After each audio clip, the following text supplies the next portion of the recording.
So our next panel, you see we're half an hour late. We started a little bit late because the morning was early. So we jump into our next panel, and I'd like to introduce to you first Jennifer Schenker, who is also a long a DLD friend. You have moderated great panels at DLD, helped us so oftentimes, and you will have a discussion today on female risk management and female finance, the famous quote about the Lehman sisters and the Lehman brothers, which we address. But let me also, as a tradition, introduce to you shortly Jennifer, who is for many years a renowned international journalist at great global brands such as the Herald Tribune, the Business Week, Newsweek, and now you are a female entrepreneur because you created your own online media group, Infomilio, with a wonderful conference too, and you started at some point your own adventure, so to say. And we wish you a lot of success for that. And now we wish you a wonderful panel on this subject. And Jennifer just told me, please ask also questions during the panel, and the floor is yours. Thank you so much for that kind introduction, Marcel. Good morning, everybody. I'm really pleased to introduce a terrific panel of women. To my immediate left, I have Sonali de Rycker, who is a partner at Excel, the European-focused, London-based fund that is associated with the Excel Global Group. We have Dunya Bouhacene. Sorry. It's okay. Dunya Bouhacene. Bouhacene, sorry, who is managing funds for, she's a fund manager. She manages global growth funds that concentrates on investing in women-led companies. And finally, we have Ana-Cristina Grohnert, who is a partner in the financial services division of Ernst & Young. She advises banks on how to restructure, and she also heads up Ernst & Young's diversity I would be remiss to not mention the fact that we have an incredible geographic representation here on the panel. Sonali was born in India, now lives in India. Dunya was born in Algeria and grew up in the United Arab Emirates and London and now lives in Paris. And Ana-Cristina was born here in Germany, but spends a lot of her time on a plane traveling all over the world. So I think we're going to get a really terrific view on three very different parts of the finance sector, and we'll also have a really global view. With that, I would like to ask Dunya to please kick off with an overview of why it makes financial sense to invest in women. Thank you. Oops. I'll move that way if you don't mind so that I can see. So we're going to look at some figures in order to estimate what is the potential interest in funding women-led growth businesses. First of all, I'm going to start with some figures which are not that good. There are French figures about women holders of master diplomas. We see that on that side, on the education side, women are doing absolutely excellent because 60% of all holders of master diplomas are women in France, and the average of European 27 is 55%. So women are highly educated and have high expertise. If we go to the employment rate, we see that there is a difference in an adverse sense where women are employed up to 67%. And if we go to the management wages gap, we see that the average gap is minus 17% for women, and it grows and grows the more the woman gets older. So we arrive to a striking minus 38% wages gap for a female manager when she reaches the age of 54. if we go now to the numbers of managers, female managers, we see that, well, in France, there are 27%. If we go to the CEOs, we fall to 16%. And if we look at the board members of listed companies, we arrive at a striking 8%. So those figures offer a background of what is the situation and why we need to react. So we need to react because all these elements have, in fact, GDP impacts. We are in a situation where having those women who are educated and have been educated on a large consensus of public financing this education, so it means everyone taxes, is financing women's education, and the fact that they do not contribute as they should to the economic growth and to the development, of course, has a cost that impacts global European economies. And that impact has been estimated somewhere between 15 and 45% for all European countries, with an average of 27% growth that could be attained if there was some work that was going to be done on the women contribution to the economy. So should we foster and advance women contribution to the economy, we should gain, as an average for Europe 27% growth.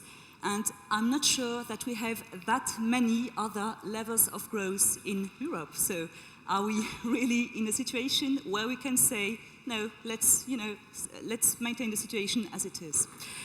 And so how do we build up these figures? How do the contribution of women can be, how can it be emphasized, and how can it bring this growth? So I'm going to go through two different elements. First of all, the business case. Having more women in management position is doing good. Is doing good for the companies. I mean, the companies are benefiting from more women at management position. This is a French study which has been made on the CAC 40 index, so it's French public listed company. They have been separated in two groups. The one who had over 35% of female managers, and the ones which were under that number. And we see that the difference of performance between the first group, so over 35% of managers, and the second group, under 35% of managers, are huge. Not only do these women contribute to a higher growth, but also a higher profitability. Not only do they contribute to a higher employment numbers, but also to higher productivity. So we can say that on the different dimensions, female managers are contributing better. The question is, why? Why do they contribute better? So I'm going to take a very, very short example in order to give you an idea about what could be the better contribution. We're not going to go into what are the female qualities that make them, better manager than men or anything of the sort. We're just going to say that when an industry and when a company working in this industry is capable of not listening to its market, well, it produces effects. And for example, the automotive industry is a very good, example of that. We have seen tremendous problems at the automotive industry just because they weren't able to listen correctly to their market. And why weren't they able to listen correctly to their market? It is because they didn't have enough diverse representation of what was the final consumer needs and expectation, because they were lacking women in their management. And we can also see from that study, which has been carried on the CAC 40 index, plus two other companies, there has been a parity of sector, which means for each company that had over 35% female managers in a sector, a company of equivalent size was found that had under 35% female managers. And we see, for example, for the automotive industry, well, PSA Peugeot is doing better than Renault, and PSA Peugeot is in the first case. So, okay, for this aspect. Then we go, okay, those were big companies. Does it make a difference when we have, SMEs, smaller companies with women leading them? A study which has been conducted in 2007 on 600 companies which were venture-backed in Europe proved that women used less capital to produce more revenues. Exact numbers were 35% less capital for 12% more revenues.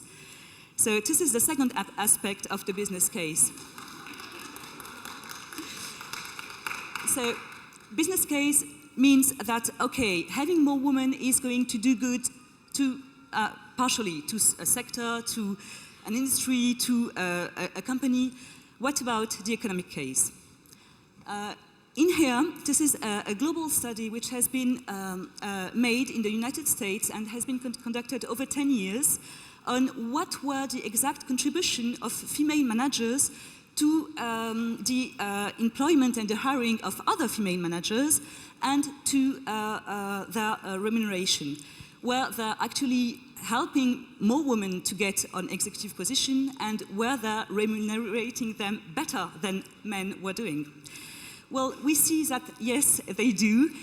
This study has been made on the index of Standard & Poor SME 600, 500, 400, and so on. So a very large number of companies, very large number of executives. And we see that women have the possibility, when they are in a female manager environment, they have 3 to 18% chance, to occupy the 5 highest paid executive position, 3 to 15 chance more than if they were hired by male managers, and they had 10 to 20% salary gains compared to female in equivalent position, but in male-dominated environment. So this is a clue to the economic case, because of course, how are women going to contribute more to GDP?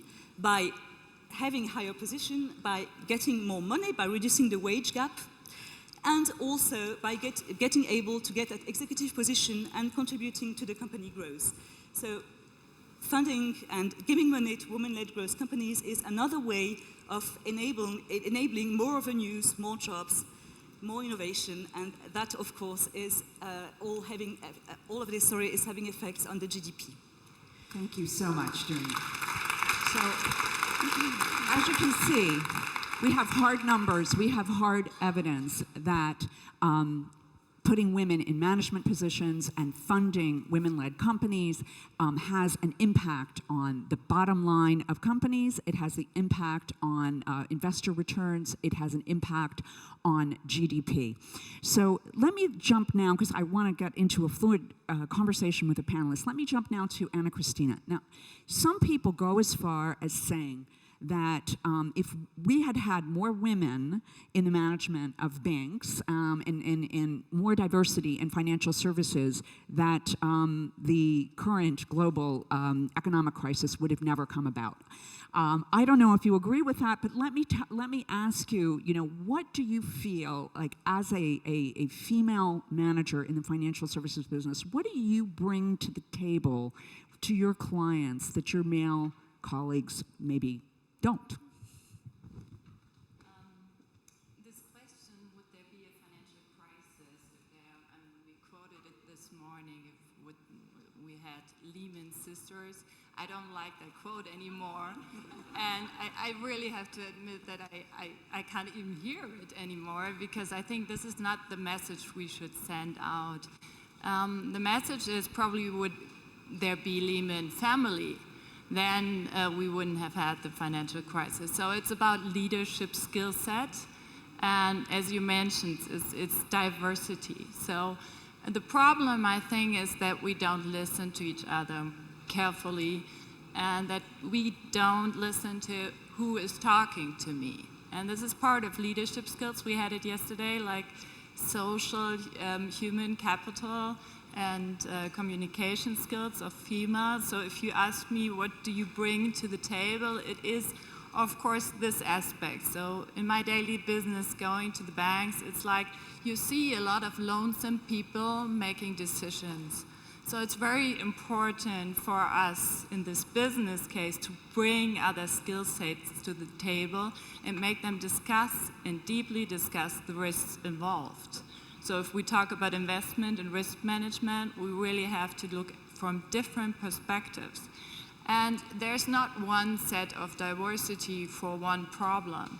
It's like we really have to have it in leadership skill set that you see, I have an excellent team, we have so many wonderful people around there, excellent experts, and it's very important to bring in as a leader that you look at those experts, bring them together and make them talk and understand each other. And then we see not only facts and figures, but what lies behind. And we had this issue with the rating agency. So everyone you asked, you ask a board member and say, you have a problem because of the structured finance papers in your books, and they say, no, I have a AAA rating.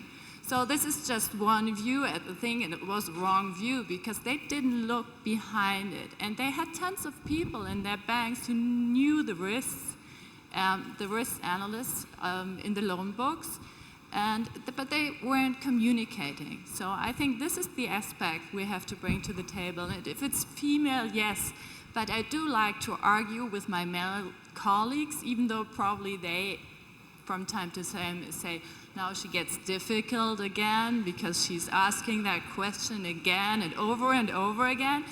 But they get used to it. And this is what we have to, this is what we have to do.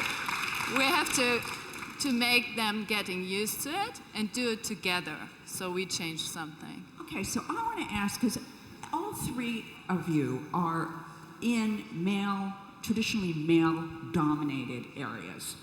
How do you as women get your voice across? How do you argue with the guys? And how do you get them to take you seriously? Do you have to dress like them? Do you have to talk like them? I mean, how do you do that?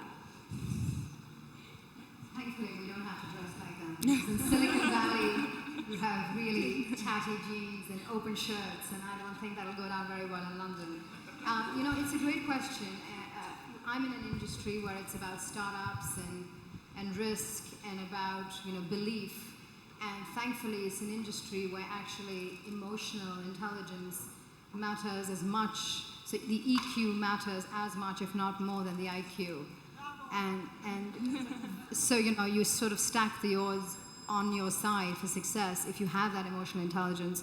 And what does that mean? It means judgment, it means intuition, and it means being empowered to speak when you have a strong view that's based on your EQ, that's based on your intuition, that's based on your gut.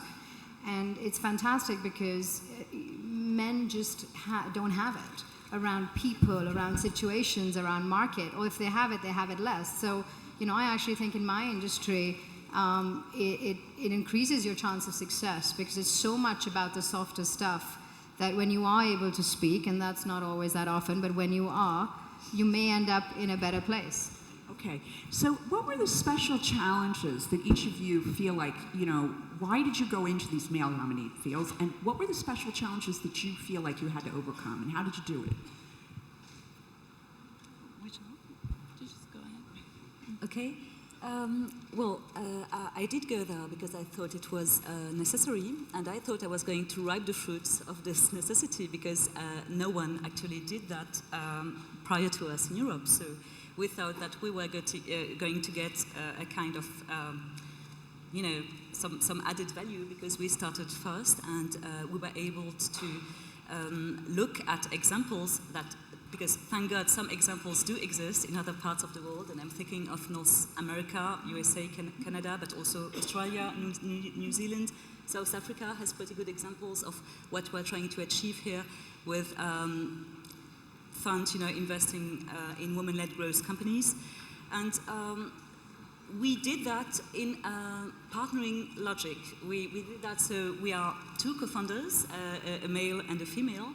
So the difficulties we had to overcome were the absence of knowledge of this investment universe, because no one did it before, and people were very much asking about, are you sure this is going to be a big enough investment universe? Are you sure you're going to find enough women? And are you sure, blah, blah, blah.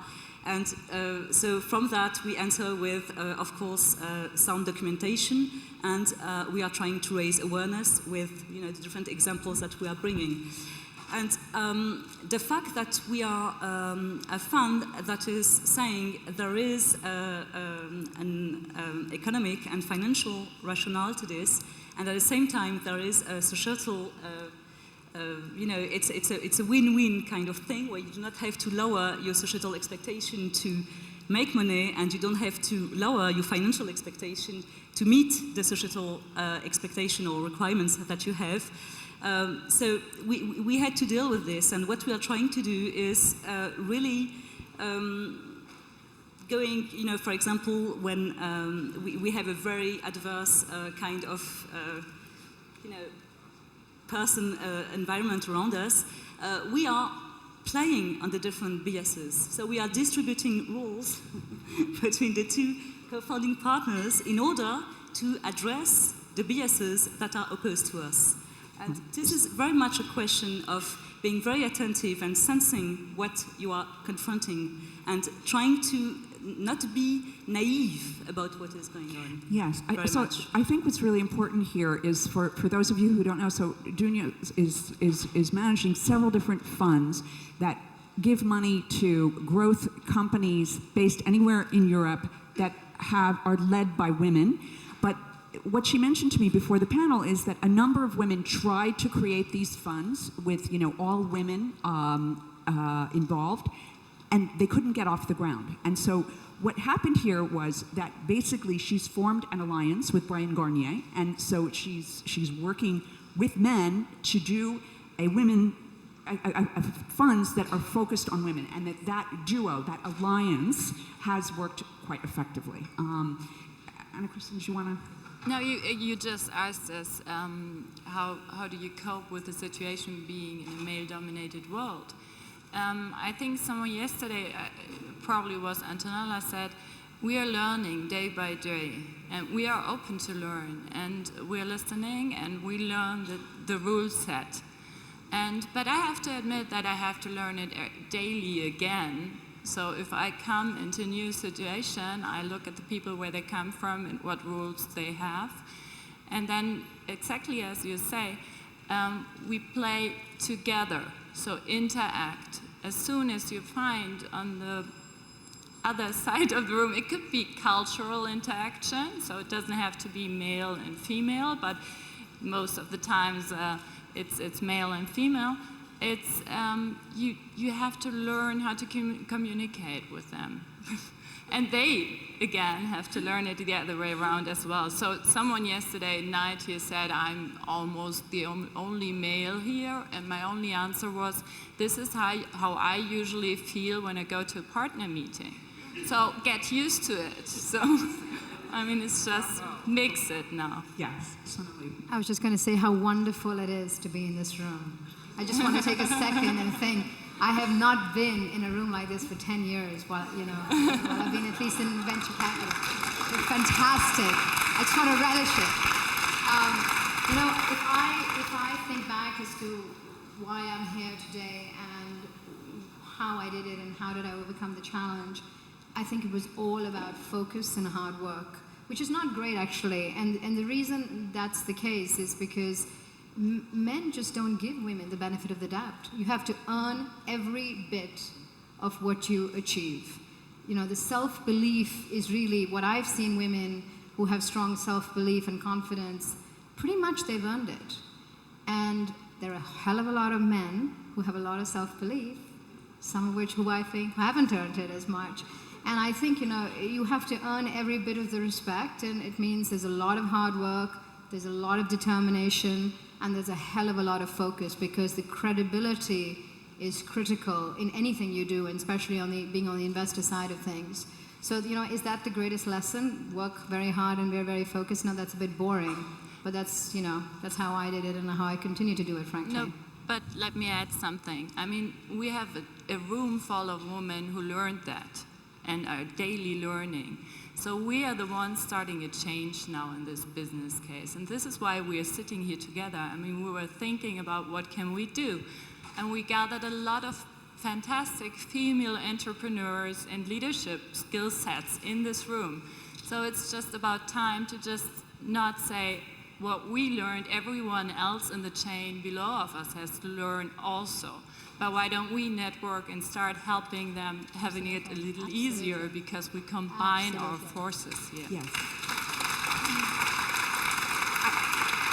Every single member of this panel in conversations and preparing mentioned, that what we need is role models and strong role models. And we're lucky we've got 3 of them sitting up here.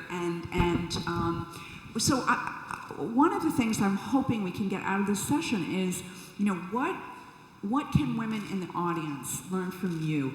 I know that Excel, you have how many companies in your portfolio, and how many of them are women? About 50 active ones in Europe, which is across Europe, Eastern Europe, and Israel. How many are led by women? 2. Okay. Now that's representative of most venture capital firms. Excel is no better, no worse than others. How do we change that? What do women who are looking for VC backing of their startups need to do? Give them some tips on what works, what doesn't. So probably 3 things. The first is the basic rules are no different if you're a man or a woman, which is choose to do something where you have instant credibility, because typically entrepreneurs don't come from left field and start in a new field. They know what they're talking about. So deep domain experience, this is important. Ability to attract talent, so be a magnet for great people above you, to the left, to the right of you, below you. These are the same things I would say to a man or to a woman. Understand the microeconomics, the units of your business, because this again enhances credibility. We see thousands and thousands of companies. These are the basic things that we look for, whether you're a man or woman, it's not different. But there are 2 other things that I would say that are important for women to do a bit differently than I've seen women to do when they've pitched. The first is enhance the femininity, which is this EQ thing that I talked about. Take advantage of it, illustrate it, demonstrate that you have it, you have lots and lots of it. If I look at the men who have failed in leading fast-growing venture-backed businesses, it's because they weren't listening. They just weren't listening. They always thought they were right. They weren't listening to the signs. They weren't listening to the voices on the table. Women listen.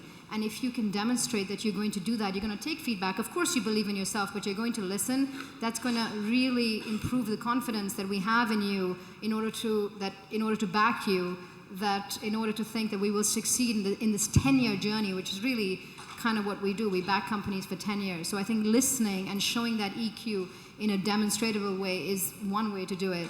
And the third element, which is something that is difficult, and it's there in a lot of men that we back. It's not passion, because women have passion. It's not ambition, because I think women have ambition. It's this killer instinct. It's this complete, steely determination to just win. They just want to be a winner, no matter what, and it's a marathon, and they have the stamina to win. It's almost being ruthless. And women don't have this naturally. So how do you demonstrate that in a pitch? I don't know. But when I see it, I know it. And I just think women have to show that more. And that's where they're less likely to have it, whereas the EQ, they're more. And I think these are the 2 things they need to focus on besides the usual stuff. I think everybody in this room knows women have the stamina, but what they're less good at getting across is the self-confidence, the confidence in themselves and their ability to succeed.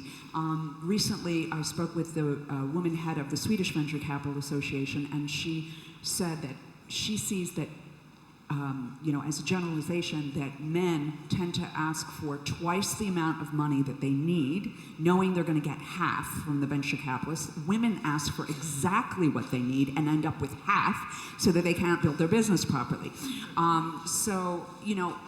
It's a question of men often, in terms of, oversell their self and their own abilities, and women undersell themselves. So how, and this is a question to all 3 of you, how do women, what can we do to build up women's confidence in themselves?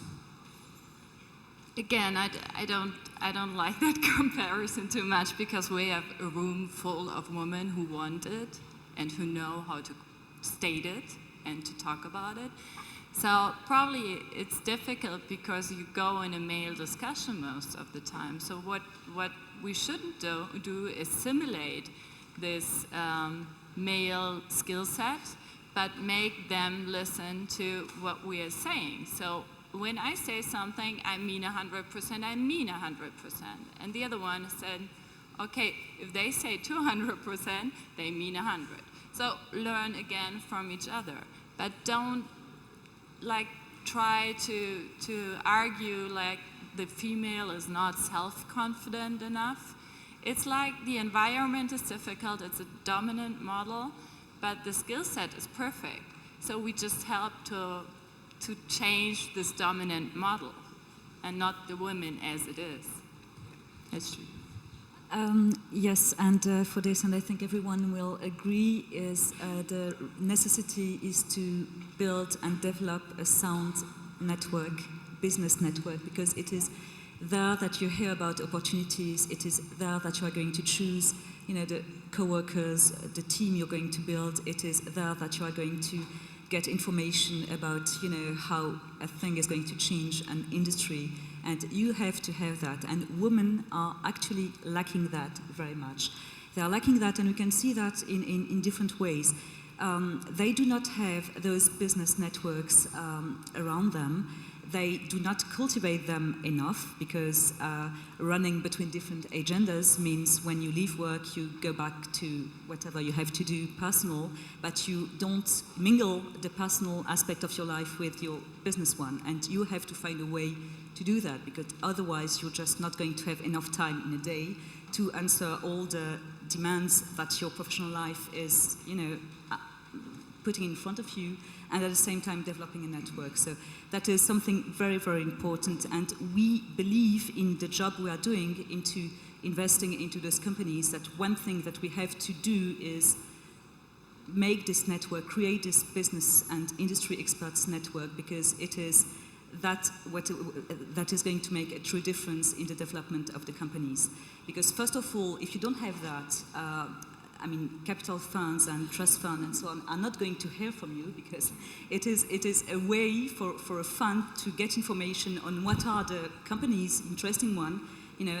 We are hearing one from another, so if you don't have that, it's very difficult for us to know that you exist and that you have a proposition of value that could be funded. And then, in order to develop and to make sure that this proposition of value is attaining its goals, you absolutely have to have that. And we can't stress enough that dimension, I think. Okay. So I'm going to ask one other really quick question here, and then I want to open up to some questions from the floor. There are a number of women in this room who have achieved, a certain level of success in their professional life, including jobs that are in the financial sector, and maybe feel frustrated because they've kind of gone as far as they can go in the company they're working for now, and might be considering jumping ship and starting their own firm. So what are the difference in the skill sets for people who are good with numbers, might have a job today as a CFO, and want to become an entrepreneur? They are, I think, very different skill sets. So how do you decide if you've got what it takes to go and start your own business? I would rather add something to this jumping away and making your own business. Is we will never change those companies and those models that are existing there if we jump away and make our own business set up. We have seen that very successfully, women entrepreneurship, just going out of this battle and then opening up their own companies. But I think we have to stick to the companies in which we are and change those. This is more important than just talking about skill sets of an entrepreneur. We had this earlier. It's this leadership skill, listening and talking to each other to understand each other. I think that's important. It's a great point. In terms of starting something, entrepreneurship is a very lonely place, and women don't like to be lonely. And so I really think you have to ask yourself as to whether you want to do it. It's not easy. It's not easy whether you're a man or a woman. And typically I think it's a lot of knocks. You know, you hear a lot of negative things about your idea, about yourself, about your ability to, I'm being pragmatic / negative here for a second. And you know, if you take it very seriously, this kind of feedback, it can really get you down. So I think you really have to ask yourself, because there's no point setting up women for failure, which is I don't think it's all about entrepreneurship. I agree. I think it's about choosing to be where you're going to be most successful and sort of potentially running away because it's an environment where you can control. I'm not sure that's always going to be the best avenue because of the issue of it being lonely, because you take a lot of hard knocks, because it is a long journey that can have a massive impact on your personal life. So I think that, be very pragmatic, ask the right questions and figure out where you're going to succeed. And in terms of the skill set, if you're a born entrepreneur, I think you know it. You just know it. You have this, you're an entrepreneur. Dunya,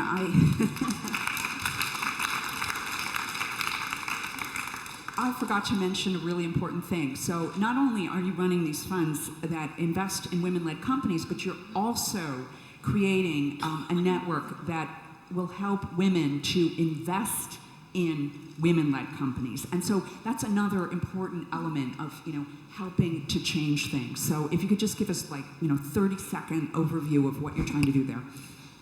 Okay, I'll try to be brief. So, in fact, we are launching different funds. Some of them are open to individual investors, and they enable them to get some tax deduction because as it direct the money towards SMEs, gross SMEs, it's being helped by a tax deduction scheme in France. So the idea is to develop among those private investors women investors, because not only can they invest only their money, but do and really do a difference by being part of the network. So it is a multi-dimension thing. You usually, when those type of funds are being launched and are raising money, the idea is, okay, you get the money you want, you inform, twice a year, your investors about how things are going, and they are kept very far away from the private equity industry, from the reality of the sectors, from what is it to make a company grow, and so on and so on. And this has been really seen in all the different countries in Europe that are having private equity industry, small one, is that when they are built on private investors' network, they remain very far away. Which is quite different when you are a business angel. So the idea is to implicate those women more, because they can not only contribute in money, they can also contribute in kind, because if they have reached the level of remuneration enough for them to consider for tax deduction schemes and to have an idea of a portfolio of where they should put their money and so on, of course they have the correct set of skills to intervene and to accompany the growth of those companies, because they have business expertise, because they have industry expertise and so on. Thank you, Dunya. I am so sorry, but I've been told that we don't have time for questions. I'm really sorry for that. But Just one? I would like to say that this is a moment at DLD we always don't like, that we run out of time, but our schedule... No. First of all, I would like to thank you a lot, but today later at 3 o'clock we have another session with Susanne Kloes of Accenture about a similar topic, and would like to invite you in this session to have a Q&A and to extend this. On the other hand, just our program needs to go on, so we'd like to end and have the Q&A later in the session, which is also a very interesting session on the topics you just mentioned. I'm really sorry, everybody. Yeah. I want to make sure that I thank our panelists. I want to make one important point that I think is a really strong message to the women in the audience, that we have 3 trailblazers up here who have each been really successful in their fields, and each and every one of them has managed to also have a family and, are managing both. So I think that's a powerful message that, says, yes, we can have it all. And let's congratulate these women for doing it.